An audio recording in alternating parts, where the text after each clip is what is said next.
today, this Friday, is going to be spent with Joan Didion. This is a wonderful book I just discovered, South and West, from a Notebook, national bestseller, Joan Didion, National Book Award winning author of The Year of Magical Thinking. And as I mentioned in the piece that Mark sent out telling you what we were going to be doing, a while ago, maybe 2 years, I don't know, Sinda and I did a production here through Live Ink Theater. And in it, she portrayed Joan Didion, and I was privileged to be the director of that production. And it merely fueled my passion for any words or thoughts Joan may choose to share with us. I'm going to read you from the back of the book.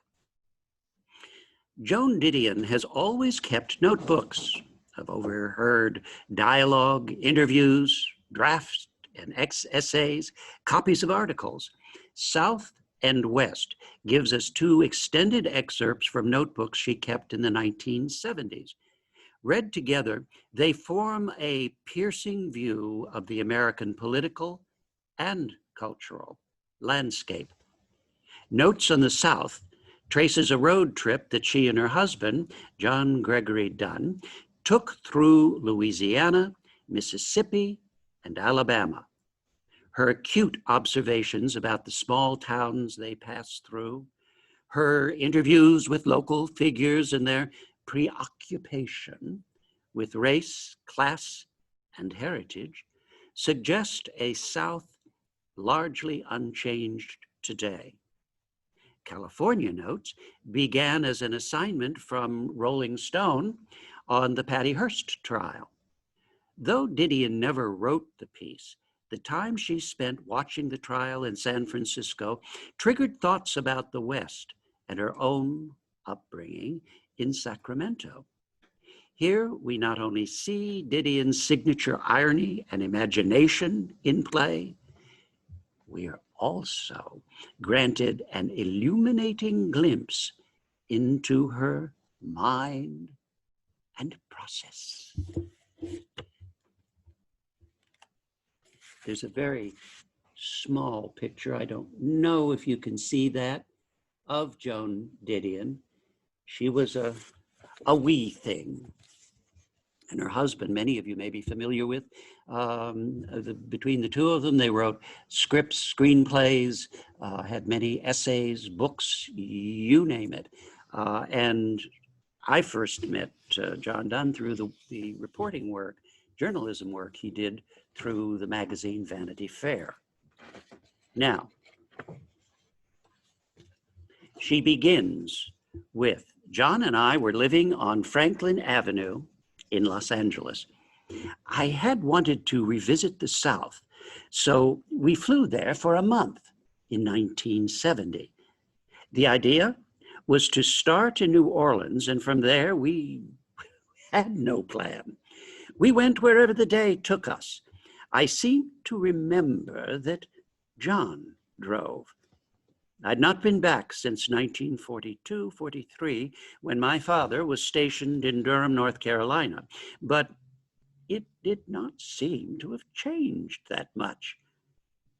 At the time, I had thought it might be a piece. New Orleans. A quote from Stephen Vincent Benet's John Brown's Body begins it. The purple dream of the America we have not been, the tropic empire seeking the warm sea, the last foray of aristocracy. Sidebar. There is a movie with an actor named Hawkins coming out that's going to be about John Brown and Harper's Ferry. And supposedly, pandemic permitting, it will be available fairly soon. And another quote from John James Audubon, The Birds of America, 1830. Would that I could represent to you the dangerous nature of the ground, its oozing, spongy, and miry disposition.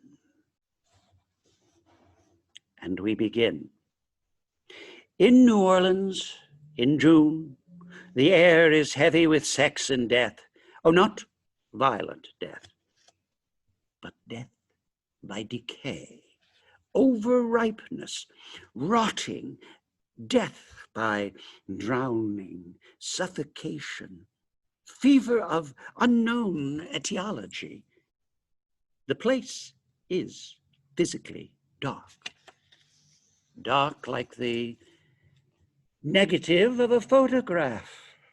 Dark like an X-ray. Another sidebar. Do you remember? In the art of X-ray reading, we actually did address Joan Didion's style and approach in that book, and we're coming back to her now, back to the book in hand. The atmosphere absorbs its own light, never reflects light, but sucks it in until random objects glow with morbid luminescence. The crypts above ground dominate certain vistas.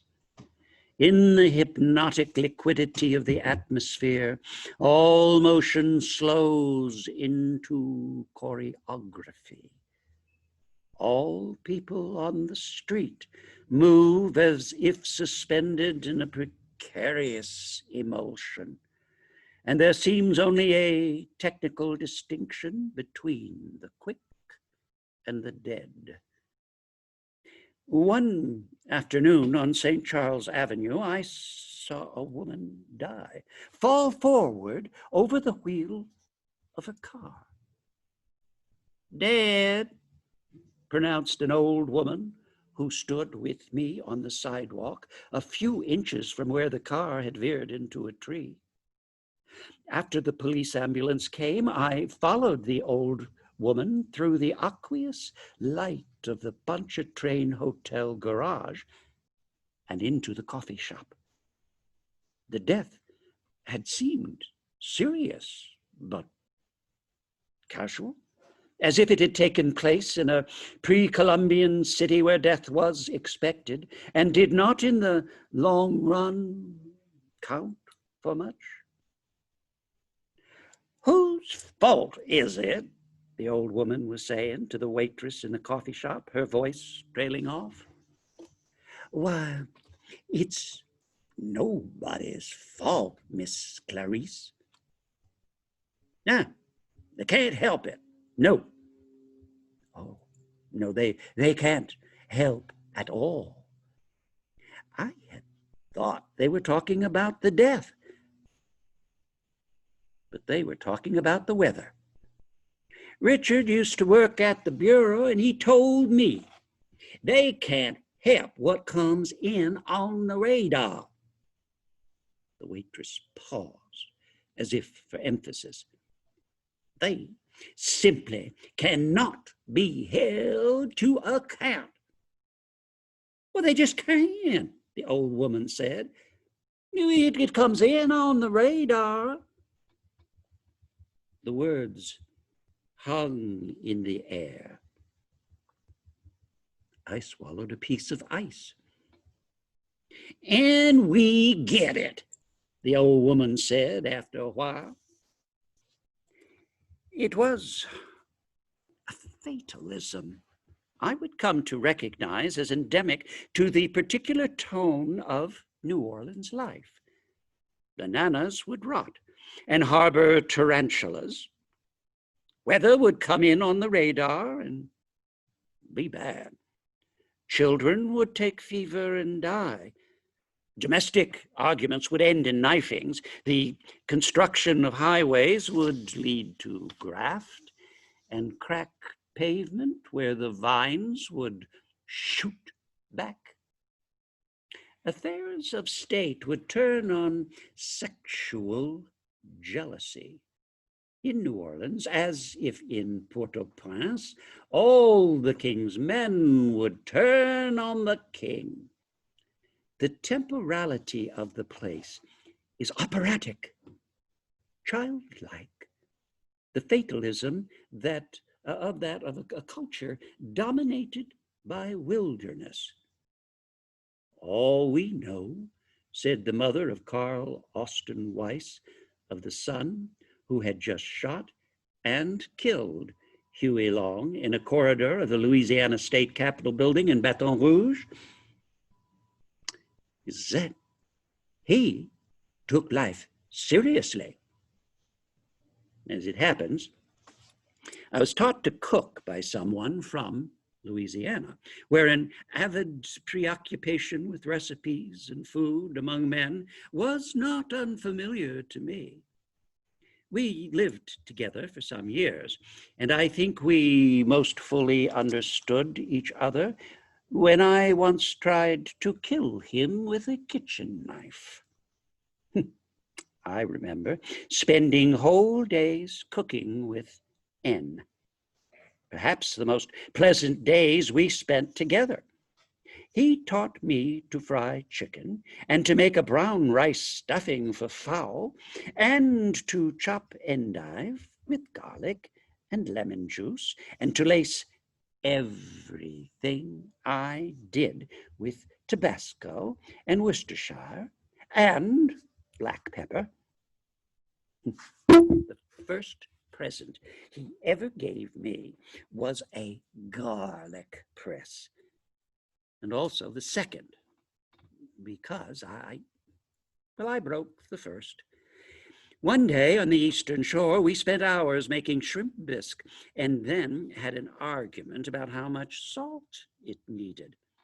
And because he had been drinking Sazeracs for several hours, he poured salt in to make his point.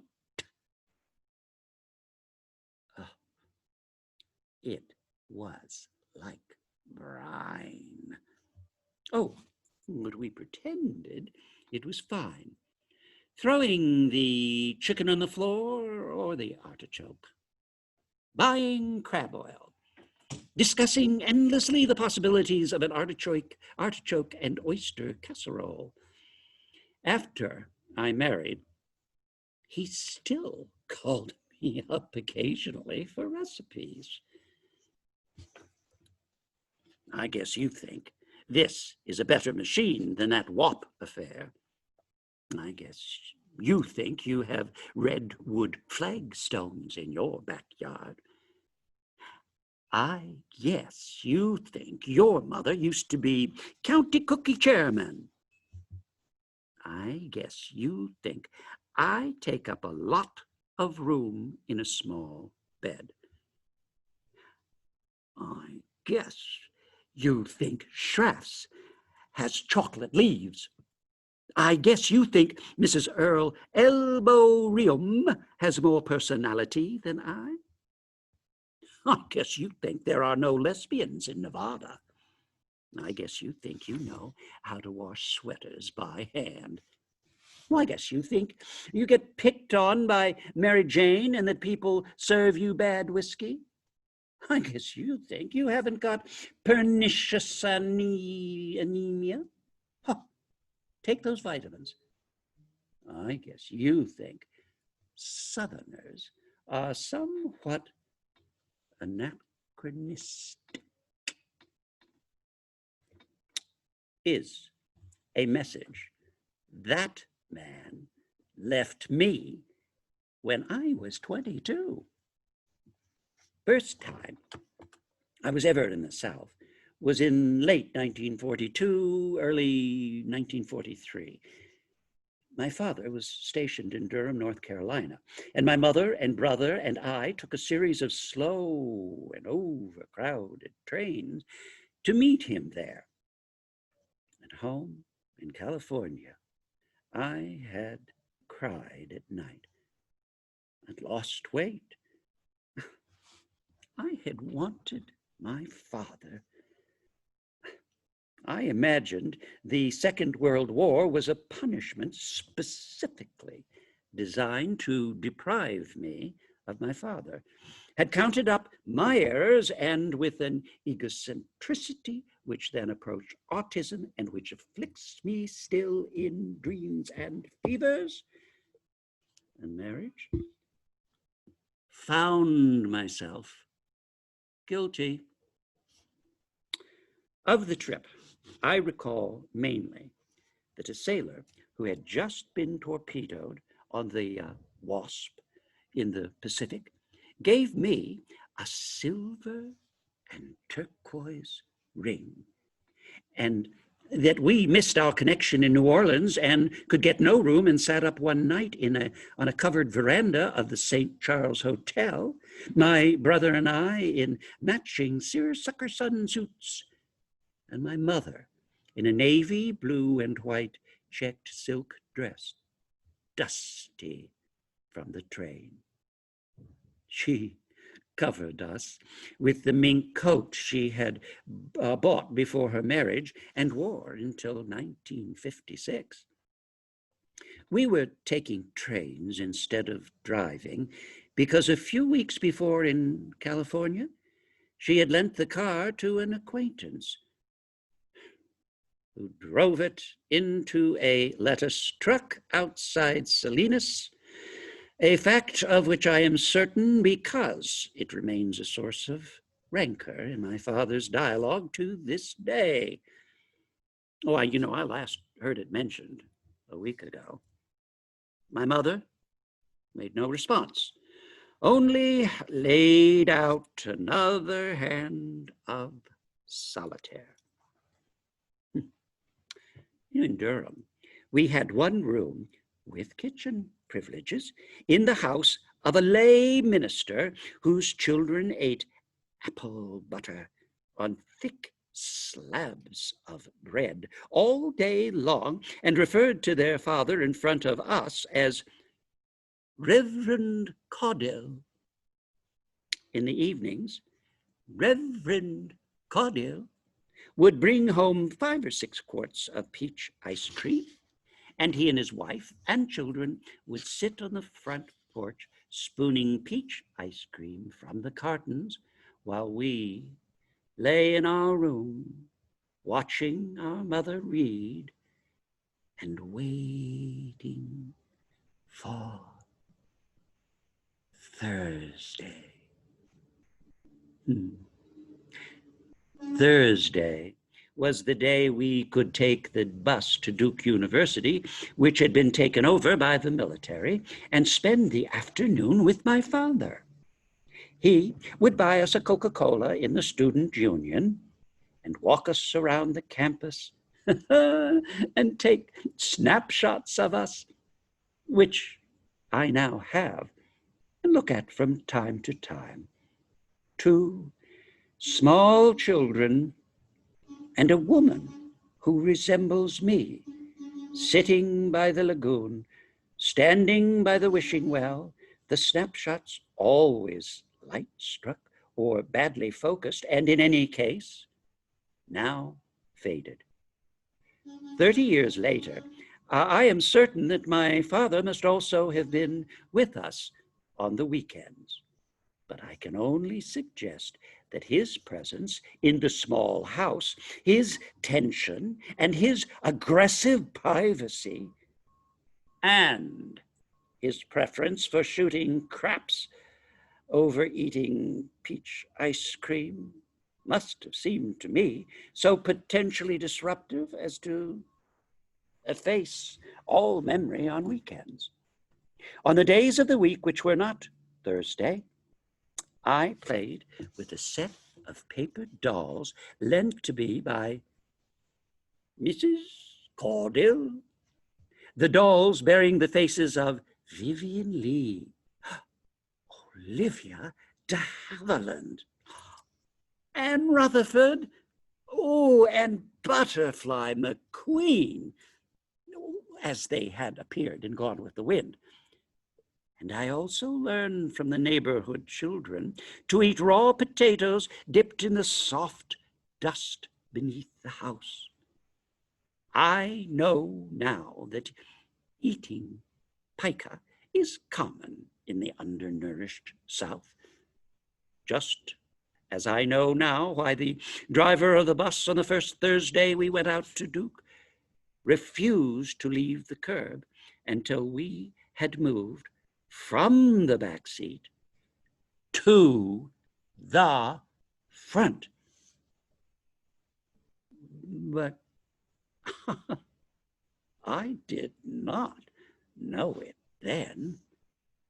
I did not even know then that my mother found our sojourn of some months in Durham less than ideal. I could never precisely name what impelled me to spend time in the South during the summer of 1970. There was no reportorial imperative to any of the places I went at the time I went. Nothing happened anywhere I was. No celebrated murders, trials, integration orders, confrontations, not even any celebrated acts of God. I had only some dim and unformed sense, a sense which struck me now and then, and which I could not explain coherently, that for some years the South, and particularly the Gulf Coast, had been for America what people were still saying California was. And what California seemed to me not to be. The future, the secret source of malevolent and benevolent energy, the psychic center. I did not much want to talk about this. I had only the most ephemeral picture in my mind. If I talked about it, I could mention only Clay Shaw and Garrison, and a pilot I once had met who flew between the Gulf and unnamed Caribbean and Central American airstrips for several years on small planes with manifests that showed only tropical flowers. Could mention only some apprehension of paranoia and febrile conspiracy and Baroque manipulation and peach ice cream and an unpleasant evening I had spent in 1962 on the eastern shore of Maryland. In short, I could only sound deranged. And so, instead of talking about it, I flew south one day in the summer of 1970, rented a car and drove for a month or so around Louisiana, Mississippi, Alabama, saw no spokesman, covered no events, did nothing at all but try to find out, as usual, what was making the picture in my mind. In New Orleans, the old people sitting in front of houses and hotels on St. Charles Avenue, barely rocking. In the quarter, I saw them again, along with desolate long-haired children, sitting on balconies, an ironing board behind them, gently rocking, sometimes not rocking at all, but only staring. In New Orleans, they have mastered the art of motionless. In the evening, I visited the Garden District.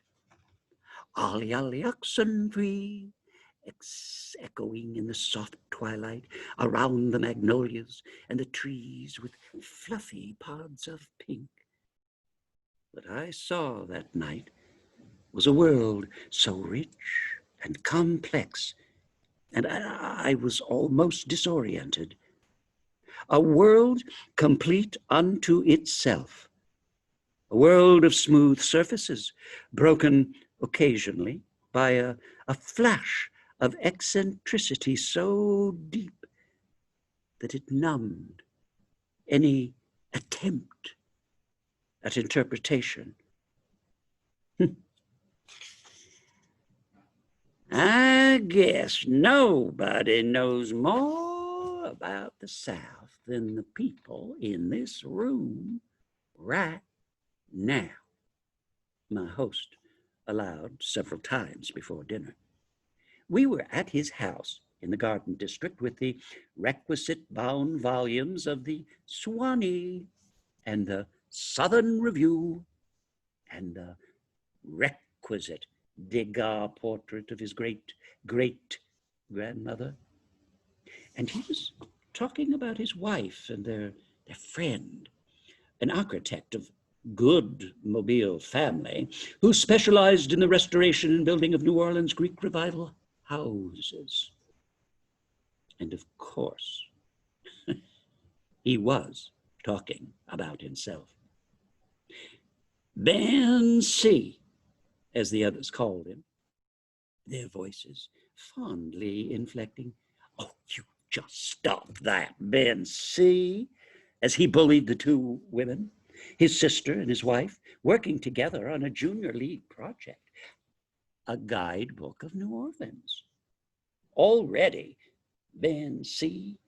had demanded to know what athletics my husband played, and why I had been allowed, in the course of doing some reporting a few years before, to spend time consorting with a lot of marijuana smoking hippie trash.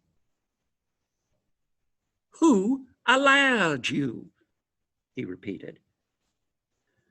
Well, I said I did not know quite what he meant. Ben C. only stared at me. I mean, who wouldn't have allowed me? "Well, now, you do have a husband," he said finally. "This man I thought was your husband for several years. He is your husband?" The evening, it developed, had started off wrong for Ben C. It seemed that he had called some of his cousins to come for dinner, and they had made excuses. And he had found that inexcusable.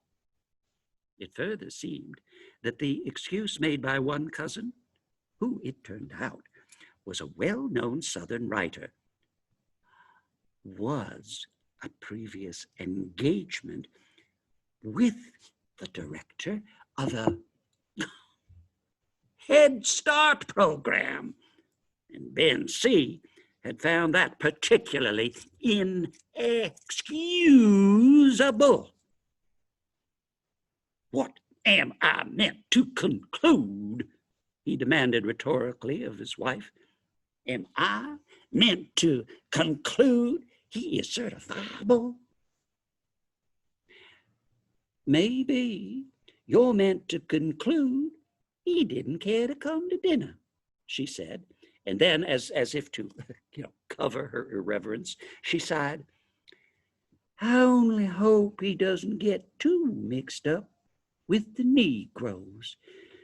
Oh, you know what happened to George Washington Cable." I tried to remember what had happened to George Washington Cable. "He ended up having to go north, is what happened." I said that I wanted only to know what people in the South were thinking and doing. He continued to gaze at me. He had the smooth, rounded face of well-off New Orleans, that absence of angularity which characterizes the local genetic pool. I tried to think who had incurred his wrath by going up north and whining. "I would just guess that we know a little more about the subject, Ben C. said finally, his voice rising, than one Mr. Willie Morris. We ate trout with shallots and mushrooms. We drank some white wine. We drank some more bourbon. We passed the evening. I never learned why the specter of one Mr. Willie Morris had materialized in that living room in the Garden District. Nor did I ask. Ben C.'s wife and sister, Mrs. Benjamin C. Toledano, and Mrs. Beauregard Redmond, soon to be Mrs. Toledano Redmond, had many suggestions for understanding the South. Oh, I must walk Bourbon or Royal to Chartres. I must walk Chartres to Esplanade. I must have coffee and donuts at the French Market. Oh, I should not miss St. Louis Cathedral, the Presbytère, the Cabildo. Oh, we should have lunch at Galatoire's, a trout amandine or trout maragray. We should obtain a copy of The Great Days of the Garden District. We should visit Asphodel, Rosedown, Oakley Plantation, Stanton Hall in Natchez, the Grand Hotel in Point Clear. We should have dinner at Manali's, tour Coliseum Square Park. I should appreciate the grace, the beauty of their way of life. These graceful preoccupations seem to be regarded by the women in a spirit at once dedicated and merely tolerant, as if they lived their lives on several quite contradictory levels. Thus commences Joan Didion, South and West. For more, read further at Story and Song.